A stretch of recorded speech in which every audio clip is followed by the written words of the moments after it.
Wineries are seeing a big boost from Victorians exploring their own backyards on the hunt to taste a homegrown drop. Since we've been moving more post-COVID or in this freer stage, we've seen an extraordinary uplift at our cellar door, and I hear from other industry colleagues that that's going on as well.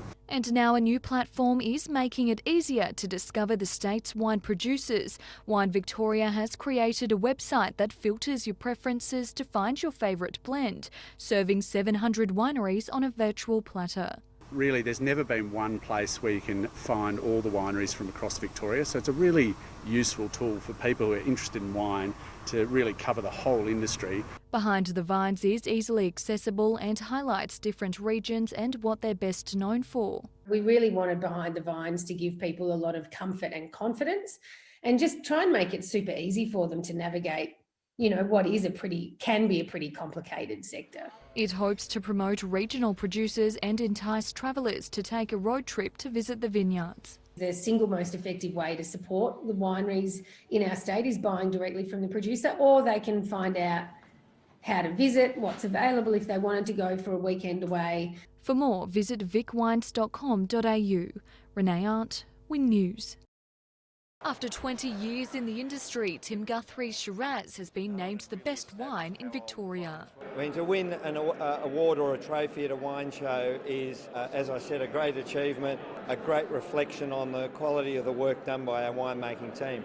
After claiming the Western Victoria competition, the Grampians State Great Western Shiraz went into the running to win the Premier's trophy, with the 2017 drop considered a class above the rest. We only produce about 30 to 35 tonnes a year, so we're really interested in quality and reflecting the region in which we make those wines. To win that is just a fantastic feeling for the winemaker, and we hear reports from the previous winners how it's boosted their business, their credibility, their standing, their reputation, so it's a great thing to win. This year almost 800 entries were put to the test, vying for a gold, silver or bronze in their category, with just 75 wines taking out a top score to win gold. And if the scores didn't add up, producers could taste what made the winners stand out amongst the rest. Part of the reason for the show is to show the people who may not have won gold medals the sorts of wines that are winning, and perhaps they can change their winemaking practices, learn from the tasting here today. Helping to perfect their blends for next year. Renee Arndt, Win News.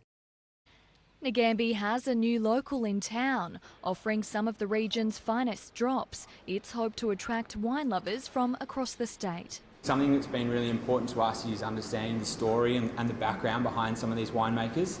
There's some amazing stories from these people, and we've been really wanting to try and tell that. 1860s now open on High Street and showcases producers from Strathbogie, Nagambie Lakes and the Goulburn Valley, providing a much-needed boost post-COVID.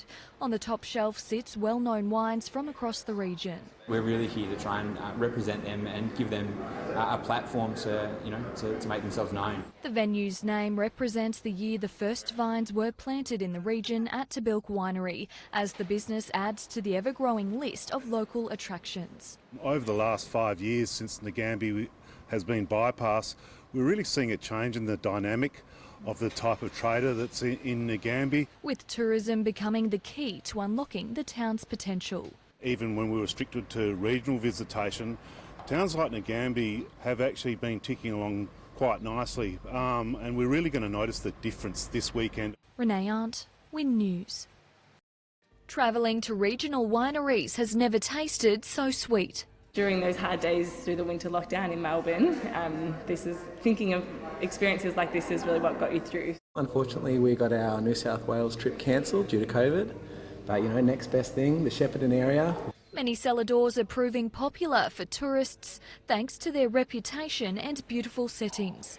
We've got a really long history and heritage with our wines, and so getting visitors to come here, actually see the vineyard and the estate, really allows them to take in the full story. Wineries are enjoying an influx of first-time visitors since tourism opened back up, who are exploring different areas and what they have to offer. We've got 21 wine regions in Victoria and more than 800 individual wineries in this state. So, you know, that's a lot of visitation to do if you wanted to get out there and see them all.